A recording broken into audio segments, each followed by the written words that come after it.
મિત્રો બહાર ધોધમાર વરસાદ ચાલુ છે ને આજે આપણે બધાને પસંદ પડે તેવી રેસીપી બનાવવાની છે ભરેલા મરચાં અને કેળાના ભજીયા। મિત્રો ગુજરાતી લોકો હોય ને એમાંય વરસાદમાં પલ્લીને આવે ને એટલે એને ભજીયા ખાવા તો જોઈએ જ। તો આપણે આ રીતે બેટર બનાવી લેવાનું છે। ચણાના લોટનું બેટર થોડું મીઠું ને અજમા નાખીને આપણે ફેટી લીધું છે, બરાબર બનાવી લીધું છે।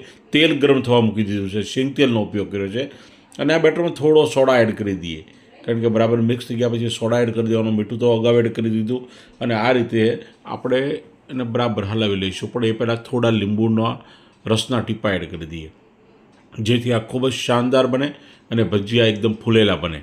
અને હવે આપણે ગ્લાસમાં કાઢી લઈશું। ગ્લાસમાં કાઢવાથી શું થાય કે મરચાંને તમે સારી રીતે ડીપ કરીને ફ્રાય કરી શકો, કારણ કે આ મરચાંના ભજીયા બનાવવાના છે અને તમે આને જ્યારે આ રીતે ડીપ કરશો ને એ આસાનીથી ડીપ થઈ જશે અને આપણું બેટર પણ ઓછું જોઈશે। તો આ રીતે આપણે બધા જ મરચાંને ડીપ કરીને ફ્રાય કરી લેવાના છે। મિત્રો ખૂબ જ સરસ સુગંધ આવી રહી છે, કારણ કે આમાં મસાલો પણ ખૂબ જ સરસ ભર્યો છે।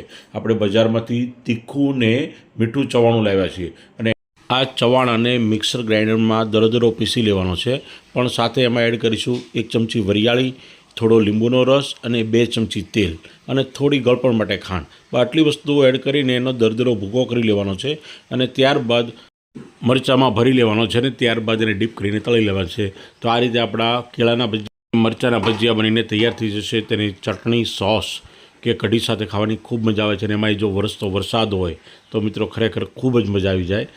મિત્રો વિડીયો ગમે તો લાઇક, શેર અને સબસ્ક્રાઈબ કરી દેજો, મારી ચેનલને સપોર્ટ કરજો। મળતા રહીશું નવા વિડીયો સાથે। જય હિન્દ, જય જય ગરવી ગુજરાત।